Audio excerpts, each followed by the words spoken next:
Laisa bil mu'min, tidak diakui sebagai orang beriman. Tidak diakui sebagai orang beriman. Siapa itu? Yabitu syab'anan wa jaruhu ila jambihi ja'i'un. Tidur dalam keadaan kenyang sementara tetangganya kelaparan. Kalau ada tetangga kelaparan, nggak makan, dia sanggup tidur lelap, tenang, kenyang, senang. Laisa bil mu'min, tidak diakui imannya. Suatu ketika Nabi bersabda, "Man kana yu'minu billahi wal yaumil akhir," siapa yang beriman kepada Allah dan hari akhirat, "fala yu'zi jarahu," jangan menyinggung, menyakiti, merusak, mengkacau, menzolimi tetangga. Iman itu sesuatu yang kelihatan atau enggak kelihatan?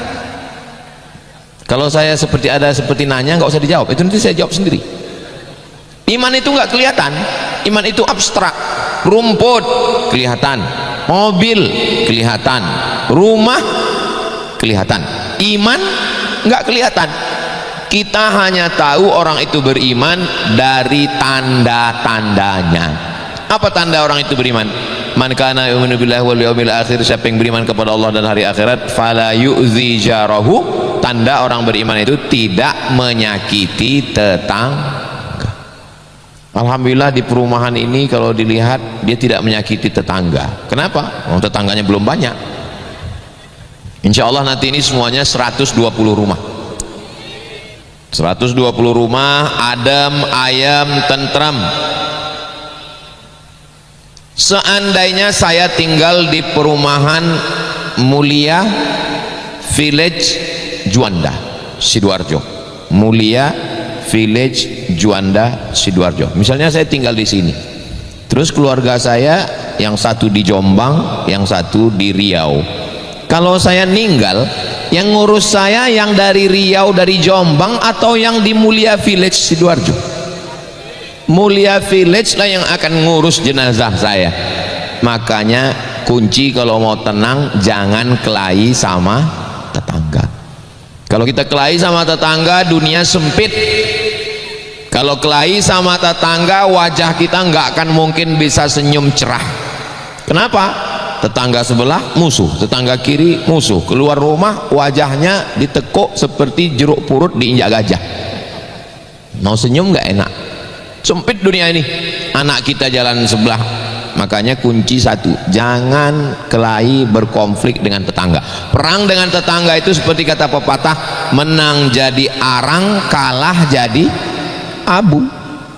Pohon kayu hijau dipotong, dibakar jadi arang, kalau lanjut dibakar jadi abu. Enggak ada menangnya kita. Menang sama tetangga. Kalau mau kelahi ya agak jauh-jauh dikit lah, sama Donald Trump. Bapak ibu, kakak-kakak, adik-adik yang dimuliakan Allah subhanahu wa ta'ala. Suatu ketika Imam Sufyan Ats-Tsauri ditanya, bagaimana kita dengan tetangga? Ada hadisnya, laisa bil mu'min, tidak diakui sebagai orang beriman. Tidak diakui sebagai orang beriman.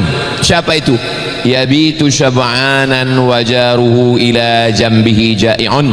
Tidur dalam keadaan kenyang sementara tetangganya kelaparan. Kalau ada tetangga kelaparan, nggak makan, dia sanggup tidur lelap, tenang, kenyang, senang. Laisa bil mu'min, tidak diakui imannya. Jadi ngukur iman itu bukan hanya sekedar sholat, puasa, bayar zakat, haji dan umroh. Walaupun itu rukun iman, itu rukun Islam. Beriman kepada Allah, malaikat, kitab, rasul, hari kiamat, takdir baik, takdir buruk. Mudah-mudahan kita panjang umur bisa berhaji berumroh ke Baitullah bersama travel Habib Muhammad bin Anis. Bapak ibu yang dimuliakan Allah subhanahu wa ta'ala, enggak ada kurangnya ini perumahan. Tetangga-tetangganya insya Allah baik. Banyak perumahan enggak punya masjid. Uniknya perumahan ini, masjidnya duluan baru orangnya nyusul belakangan. Berapa banyak perumahan sudah didirikan tapi masjid nggak ada. Datang orang ke rumah saya, kabar-kabarnya Ustaz Somad mau dirikan masjid ya? Saya bilang iya, saya mau buat masjid. Ini kami mau wakaf tanah untuk Ustaz. Baik sekali orang ini. Dia datang mau wakaf tanah ke saya, terus saya yang bangun. Iya Pak Ustaz. Masya Allah. Setelah pulang baru saya dikasih tahu, Ustaz, itu memang kewajiban perumahan, fasilitas umum, mestinya dia yang bangunkan masjid. Terus dia mau ngakalin Ustaz, dia minta Ustaz bangun masjid. Makanya sekarang kalau ada orang baik kita curiga, kecuali sama Habib. Ini memang asli orang baik. Bapak Ibu yang dimuliakan Allah Subhanahu wa taala, jadi masjidnya sudah ada. Saya sudah masuk ke dalam. Saya masuk ke dalam, saya duduk karena saya lihat ada soto kikil, lontong kikil, lokil, lontong kikil. Saya sangka ini rumah, tak taunya masjid. Masjidnya sudah siap. Pantasan Habib Muhammad bin Anis sholat, rupanya sholat tahiyatul masjid.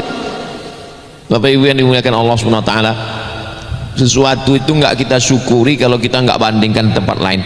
Maka warga perumahan Mulia Village bersyukur kepada Allah, masjidnya sudah ada, tinggal memakmurkan dengan sholat berjamaah. Di mana-mana saya usulkan jangan hanya sekedar masjid, tolong di samping masjidnya ada TK Quran, rumah Quran. Dan tadi Pak Rudi sudah ngasih tahu beserta Ibu Ustaz Somad, ini di samping ini sudah ada rumah Quran. Mana rumah Qurannya? Ada di sebelah. Kenapa? Saya selalu di mana-mana nyampaikan paling nggak 3 ini ada. Yang pertama TK Quran, supaya dari pagi jam 8 sampai jam 12 ada anak-anak yang ngaji Iqra. Kalau mau buat TK Quran, tagline-nya, slogannya, semboyannya nggak usah muluk-muluk. Tamat TK hafal juz ammah, cukup. Supaya anak-anak ini jangan nyanyi. Ibu saya bulat. Apa ini? Anak-anak nyanyi terus, joget terus. Saya buat TK, namanya TK Az-Zahra. Tamat TK hafal juz ammah, buat acara wisuda. Kabarnya menurut dinas pendidikan nggak boleh lagi wisuda Pak Ustadz, jangan buat acara wisuda. Oke, kita undang wali murid, kita undang guru-guru, kita undang anak-anak, baca juz 30 tanpa melihat Al-Quran. Nggak boleh lagi wisuda Pak Ustadz. Ini bukan wisuda, apa namanya? Selamatan. Nggak ada wisuda, kami tulis belakang selamatan anak-anak hafal juz ammah. Nah, ngumpul baca-baca, anak-anak baca amma yatasaalun 'anil naba'il 'azim alladzi hum fihi mukhtalifun kalla saya'lamun thumma kalla saya'lamun alam naj'alil arda mihada wal jibala autada. Setelah anaknya hafal juz amma, orang tuanya yang datang ke kami, Ustadz, ya tolong buat SD ya. Kenapa enggak masuk SD sana? Kami takut hafalan anak kami hilang. Anak kami sudah hafal juz amma. Tanpa iklan, kita sendiri diminta oleh wali murid untuk buat SD. Insya Allah nanti saya akan datang sekali lagi meresmikan TK Al-Quran Mulia Village, insya Allah. Kenapa? Karena kalau anak-anak ini tidak kita didik dengan Al-Quran, maka saya senang sekali tadi begitu maju ke depan. Mari kita dengarkan pembacaan ayat suci Al-Quran yang akan dibacakan oleh qari'ah kita. Bocil-bocil naik. Dalam hati saya, ini bisa nggak baca Quran? Ternyata bacaan Qurannya lancar. Mudah-mudahan menjadi anak yang solihah. Nanti dia menjadi dokter spesialis, menjadi hakim konstitusi, menjadi orang yang bermanfaat, berguna untuk tentu saja kedua orang tua, agama dan bangsa Indonesia, insya Allah, amin. Jadi dari perumahan ini kita jaga, sesama kita saling menjaga, apalagi ini klaster tertutup, maka insya Allah terjaga, terpelihara lingkungannya, nggak akan ada narkoba, nggak akan ada zina, LGBT, insya Allah, amin. Pendidikan anak-anak ada, masjid tempat ketemu ada. Satu hari kita ketemu 5 kali, subuh ketemu, zuhur ketemu, asar ketemu, maghrib ketemu, isya ketemu. Nggak ada halangan, masjidnya sudah bagus, sudah cantik, tinggal datang saja. datang sholat karpetnya bagus, masalah lontong kikil ada nggak ada itu saya nggak tahu. Bapak Ibu yang dimuliakan Allah Subhanahu wa taala. Jadi perumahan ini tetangga kita ini tiga. Pertama, tetangga di tempat kerja. Bapak Ibu yang ada bekerja kebetulan di pasar, punya toko, dagang, kebetulan yang berada di kampus ngajar, itu tetangga tempat kerja. Yang di kantor itu tetangga kita. Ada tetangga kita di alam gaib. Tetangga di alam gaib itu di mana? Facebook, Instagram, TikTok, itu tetangga kita. Yang belum subscribe, tolong subscribe, follow, like, and share. Itu tetangga alam gaib. Enggak nyata dia, tapi selalu komen dan ngejek-ngejek terus. Itu Instagram saya itu followernya tadi dibilang, kasih tahu sama Ustadz 10 juta, itu setengahnya haters. Ngejek-ngejek. Tetangga yang ketiga, ini tetangga yang hakiki, yang sebenarnya. Tetangga yang di kantor pulang ke rumah masing-masing, tetangga yang di kampus pulang, tetangga yang di pasar pulang. Tapi tetangga yang sesungguhnya, kalau jam 1 malam malaikat maut datang mencabut nyawa kita, istri pun takut ngelihat kita sakaratul maut, Pak. Yang diminta tolong adalah yang berani untuk mentalqinkan la ilaha illallah. Inilah tetangga kita yang sesungguhnya. Kalau istri kebetulan sampai harinya masa melahirkan, tetangga sesungguhnya inilah yang membantu kita bawa ke rumah sakit. Kalau terjadi sesuatu yang mendadak tiba-tiba, tetangga yang sesungguhnya ini. Maka kita mesti baik dengan tetangga ini. Maka sampai dulu sebelum turun ayat warisan, ada ayat Al-Quran itu ayat yang cerita tentang warisan. Walakum nisfu ma taraka azwajukum, kamu dapat setengah harta istrimu illam yakul lahunna walad, kalau enggak ada anak. Fa in kana lahunna waladun falakumur rubu', kalau ada anak kamu dapat 1/4. Lidzakari mithlu hadzil untsayain, anak laki-laki dapat 2 kali bagian anak perempuan. Sebelum turun ayat warisan, saking dekatnya dengan tetangga, tetangga meninggal, tetangga sebelah dapat warisan dulu. Sekarang jangan nanya warisan, karena ini berlakunya sebelum turun ayat warisan. Begitulah hebatnya mereka yang bertetangga di hadapan Allah Subhanahu wa taala. Tetangganya sudah baik, pendidikan anaknya sudah baik, ibadahnya sudah baik, tinggal lagi menjaganya. Nah, menjaga ini, nanam ini mudah, nanam rumput ini mudah, tapi menjaganya supaya enggak kering, siram.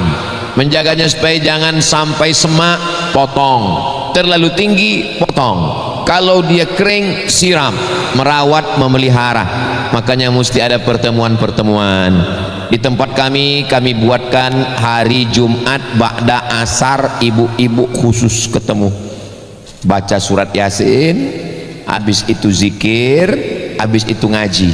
Jumat pertama akidah, Jumat kedua fikih, Jumat ketiga akhlak, Jumat keempat hadis, Jumat kelima tahsin. Ustazah Fatimah ngajar tahsin 5 kali Jumat, khusus untuk ibu-ibu saja. Bapak-bapak nggak boleh datang.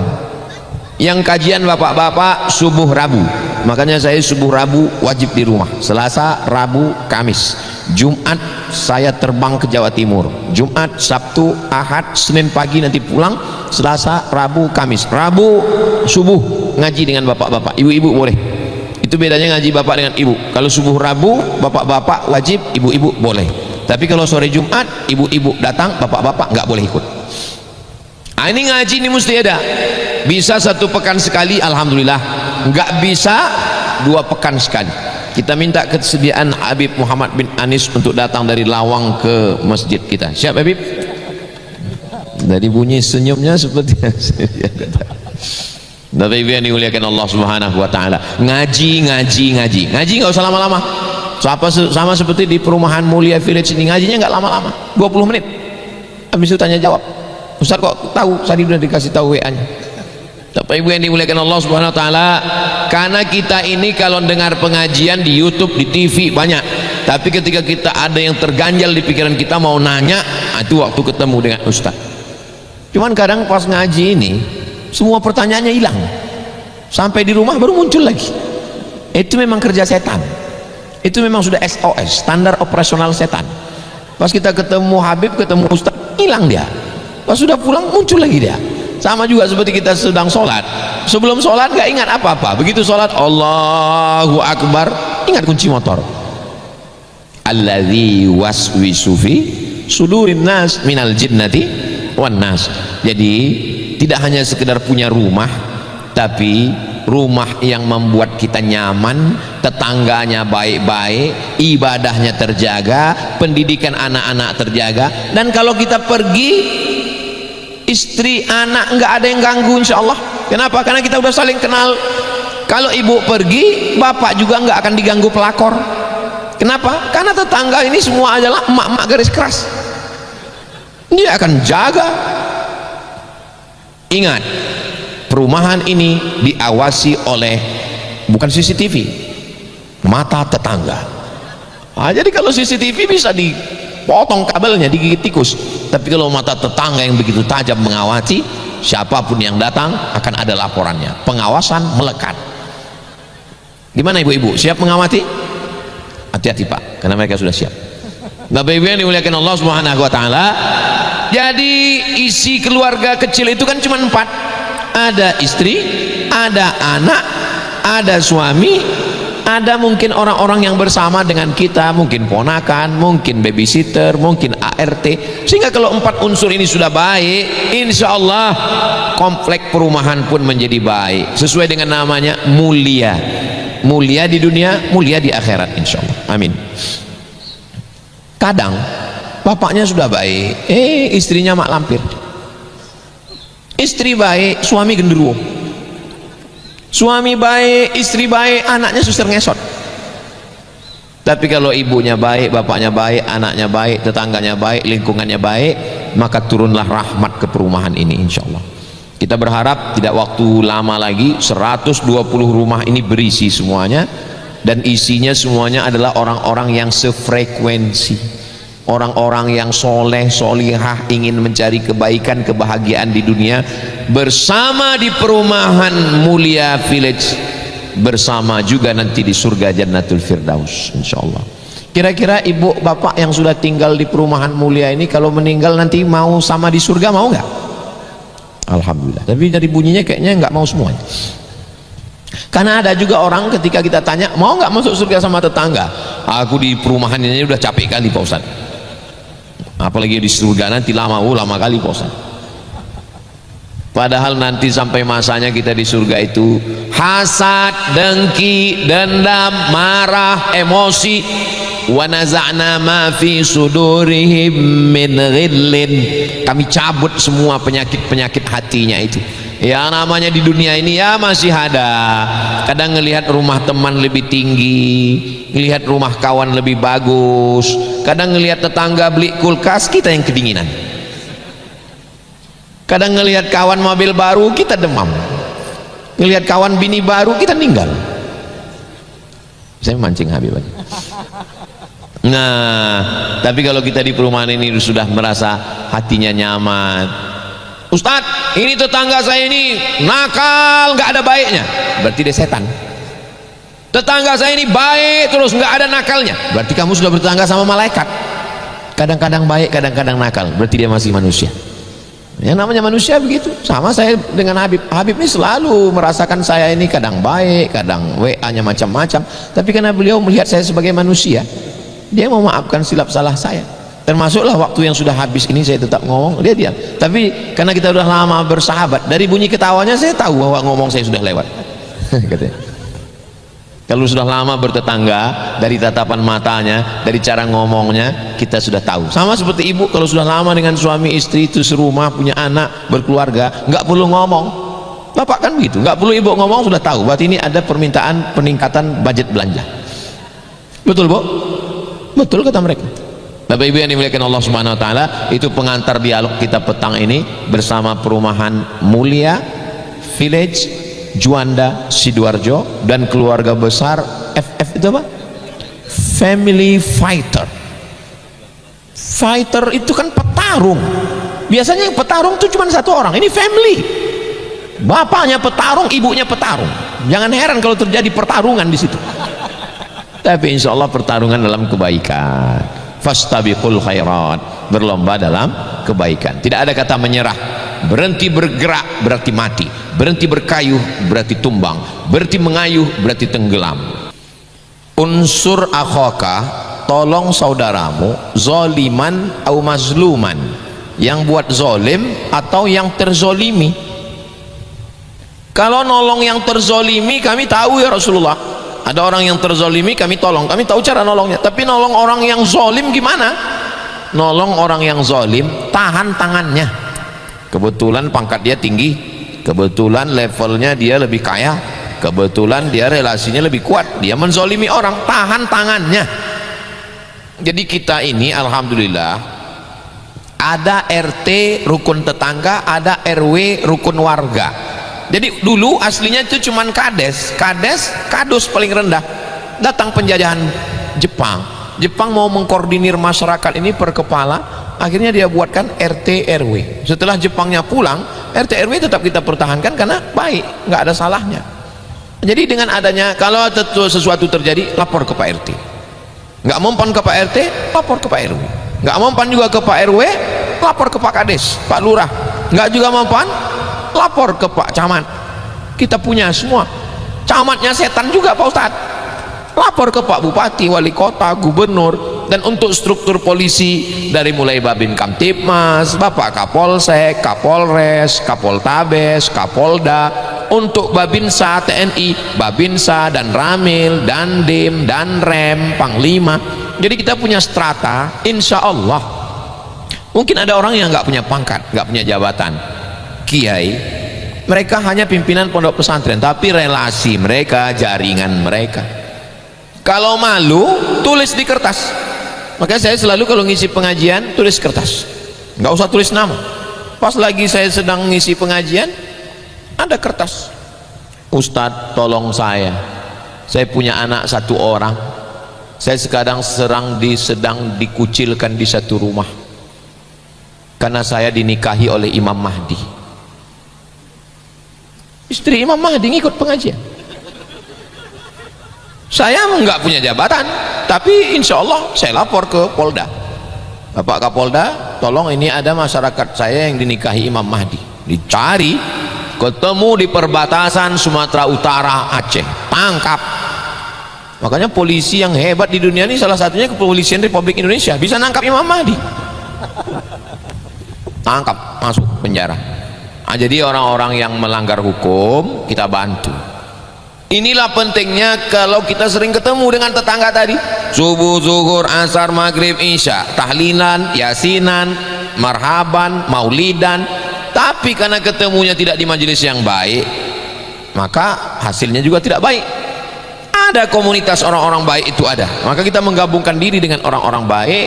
Al arwah junudun mujannadah, ruh manusia itu seperti pasukan bala tentara, angkatan laut, angkatan darat, angkatan udara, mereka nyampur. Tapi kalau panglimanya sudah datang siap gerak, maka angkatan laut nggak akan nyampur dengan angkatan udara. Masing-masing burung akan hinggap di ranting yang sama dengan sejenis. Kalau beda jenis dia nggak mau. Maka kita akan menemukan circle yang baik. Yang baik ini nggak akan diam kalau dia diganggu. Jangan sendiri. Man syadza syadza finnar, siapa yang sendirian masuk neraka. Orang yang beriman sama-sama, kalau ada orang lain menganiaya, dia tidak akan diam, dia akan bela insya Allah. Nah, jadi insya Allah kalau kita laksanakan ini bersama, maka ada jenis manusia yang kita memang nggak boleh terlalu akrab. Kita hanya boleh ketemu, say hello, assalamualaikum, jabat tangan, cipika cipiki, mohon maaf saya kesana dulu. Assalamualaikum, apa kabar, sehat, gimana keluarga, anak istri sehat ya? Iya. Begitu udah agak lama, mohon maaf saya ada acara, nggak boleh lama-lama, karena kalau lama-lama nanti minjam duit. Ada jenis manusia begini, kalau nanti lama-lama mulai nyeritain tetangga, kalau lama-lama mulai nanti ngomongnya tuh nyelekit, nyinggung perasaan. Galah patah boleh disambung, kaca retak boleh direkat, hati yang sakit kemana obat akan dicari.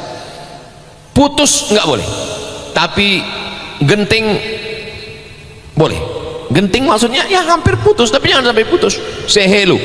Nah, saya amalkan itu kepada kawan, kepada sahabat. Assalamualaikum, apa kabar?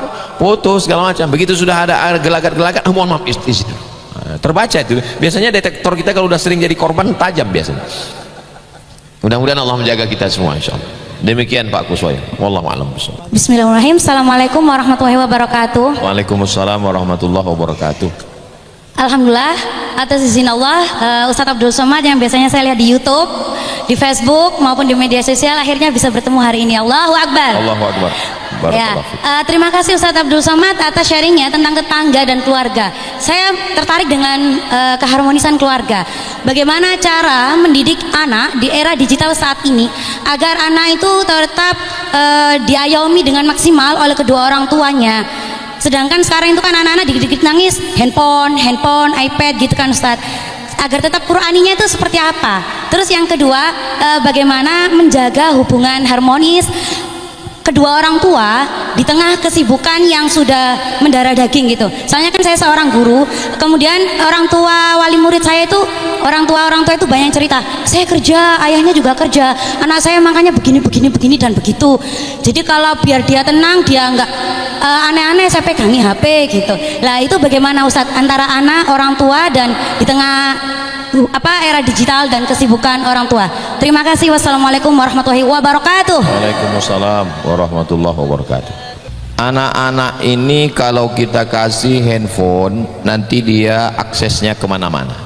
Kalau nggak kita kasih handphone, dia melihat teman-temannya, sahabatnya. Jadi saya pernah nggak ngasih handphone anak saya sampai umur 4 tahun. Setiap tamu datang, rata-rata tamu ini anaknya bawa handphone. Jadi dia ngintip gini, ngelihat dia ngintip, aduh saya mau nangis. Anak saya ngintip, anak tamu main handphone. Gimana caranya? Kalau dikasih dia handphone, nanti dia macam-macam. Kalau nggak dikasih, dia sedih kita. Akhirnya saya menemukan sendiri jalan tengah. Saya minta tim media ini, Ilham kameramen, tolong downloadkan 40 video ngaji. Video yang karton, video tapi isinya ngaji semua. Akhirnya didownloadkan video yang 3 menit, 5 menit, 3 menit, 5 menit, masukkan ke dalam handphone. Jadi dia tetap megang handphone, tapi yang dia tonton ngaji. Itu saya nemu sendiri itu jurusnya. Jadi untuk anak-anak ini kalaupun mau dikasih handphone, jangan connect internet. Berikan dia 20, karena kalau videonya cuma 2 dia bosan itu terus. Tapi kalau 20, 40 nanti macam-macam. Walaupun Upin Ipin isinya ngaji, walaupun karton isinya ngaji. Wadduha, Al-Fatihah, Alif Bata, insya Allah manjur. Kita sudah praktekkan. Lalu kemudian untuk boleh di rumah hanya sampai SD, preschool, TK, SD. Tamat SD anak nggak boleh di rumah. Wajib mondok. Habib Muhammad bin Anis anaknya mondok, dikirim ke Yaman. Ponakan saya, anak adik saya dikirim ke Sulaimaniyah. Adiknya di Mesir, Bu. Kakaknya di Mesir. Kakaknya kemarin berangkat ke Mesir setelah 6 tahun di pondok. Saya sendiri yang ngantar ke pondok. Habis itu saya bilang mesti 6 tahun pondok, nanti kamu ke Mesir. Iya berangkat, kemarin berangkat, sekarang sudah masuk semester 2 semester ini. Kemudian adiknya sekarang di Sulaimaniyah. Anak saya Hazik insya Allah bulan Juli ini masuk ke pondok Nurul Azhar, 3 tahun ngapal Quran, 3 tahun baca kitab. Nanti pilihannya 2, kalau nggak ke Yaman, ke Mesir. Saya udah kasih bayangan, saya bilang sama dia, Hazik pilih 2, Yaman atau Mesir. Kalau Yaman perempuannya pakai cadar, saya bilang. Kalau di Mesir perempuannya kelihatan, kamu pilih mana? Mesir aja lah bang. Berarti dia normal. Jadi anak-anak ini hanya bisa di rumah sampai SD, karena kita nggak sanggup untuk ngontrol dia 24 jam. Anak SMP nggak bisa lagi kita downloadkan 60 video, udah tahu dia download sendiri. Maka dia hanya bisa diatasi dengan, maka kalau sebelum SMP tadi itu tenaganya bisa dihabis porsir dari maghrib ke isya. Kami kebetulan di Masjid Ajah Rohana dari maghrib ke isya ada sekitar 200 anak yang ngajar 15 ustazah. 200 anak free, gratis, tidak dikutip bayaran. Jadi dari maghrib ke isya ini masjid kita mesti diberdayakan. Maghrib ke isya anak-anak ngaji store hafalan. Besok malam store wadduha. Besok malam store lam yakunil. Besok malam store amma yatasaalun. Dia kalau ada storan, dia fokus ke storan. Karena kalau besok dia nggak nyetor, malu sama kawan, maka dia akan nyetor. Liburnya hanya pada malam Ahad dengan Ahad malam Senin. Senin malam Selasa masuk lagi. Nih Tapi kalau sudah taman SD itu nggak sanggup lagi kita hanya mengurus anak ini 12 ke bawah. Setelah itu serahkanlah ke pondok pesantren, nanti di sana 3 tahun SMP, 3 tahun SMA, aliyah, mondok. Habis itu kalau model pengabdian seperti Gontor ngabdi setahun, Al-Amin perenduan ngabdi setahun. Setelah itu biarkanlah dia terbang sejauh mata memandang. Saya nggak paksa anak saya mesti seperti saya, terserah. Kalau mau dia jadi hakim, masukkan fakultas hukum. Kalau dia mau jadi dokter, fakultas kedokteran. Yang penting basic agamanya sudah kuat. Nah, ini tentang pendidikan anak-anak kita. Pertanyaan yang kedua tentang orang tuanya. Saya hari Jumat, Sabtu, Ahad, Senin saya di luar. Nanti Jumat, Sabtu, Ahad, Senin saya ke Sabah, Sarawak. Habis itu Jumat, Sabtu, Ahad, Senin saya ke Sumatera Utara. Ke Jawa Timur ini saya setahun sekali. Di rumah saya hari Selasa, Rabu, Kamis. Selasa, Rabu, Kamis saya menjadi suami, saya menjadi seorang ayah. Saya bawa anak saya ke masjid, saya ngulangi hafalan bacaan Quran dia, saya bawa dia ngaji dari maghrib ke isya, saya bawa istri saya belanja ke pasar, saya bawa dia ke mall. Gimana Ustadz bawa ke mall? Saya pakai masker, pakai topi pet, pakai kacamata hitam. Jadi kita sesibuk apapun jadilah seorang suami. Habib Muhammad bin Anis pakai sarung, pakai baju koko, pakai peci putih, tapi kalau dia di rumah dia pemain basket. Dia sebagai seorang suami, dia sebagai seorang ayah, dia bercanda. Jadi jangan Bapak Ibu bayangkan kami ustadz lalu kepada istri juga jadi ustadz. Ya ayyuhalladzina amanu. Enggak begitu. Jadi pulang hari Selasa, hari Rabu, hari Kamis saya di Pekanbaru, saya nyetir sendiri, saya ngisi air galon, saya buang sampah, saya sebagai seorang suami. Karena kalau saya begini terus, dihormati terus, duduk di atas kursi terus, lama-lama jadi Fir'aun saya. Maka mesti kita sebagai orang tua memandikan anak, bawa ke toilet, buka celana dia, mencebokkan dia. Jadi seorang suami, jadi ayah. Masalah waktunya, ya tentu kita tidak bisa full. Maka perlu buat quality time, waktu yang berkualitas. Kalau kebetulan Bapak kerjanya, saya di rumah Pak Ustadz cuma 1 bulan, terus 6 bulannya kemana? Kebetulan saya nangkap kepiting Alaska Pak Ustadz. Ya maka yang sebulan itu memang betul-betul di rumah. Saya kebetulan Pak Ustadz malam nggak di rumah. Kenapa? Karena saya security malam. Ya siangnya tidur. Ya habis tidur itu 2 jam ada waktu. Betul-betul menjadi seorang suami, betul-betul menjadi seorang ayah. Tanya mana pelajarannya, mana rapornya, mana bukunya, mana. Bertindaklah sebagai seorang ayah. Kita memang tidak sempurna. Saya bilang ke istri saya, aku tidak sempurna. Aku ini seperti kain yang pendek. Ditarik ke kepala terbuka kaki, ditarik ke kaki terbuka kepala. Karena yang sempurna itu hanya Anda and the broke bone.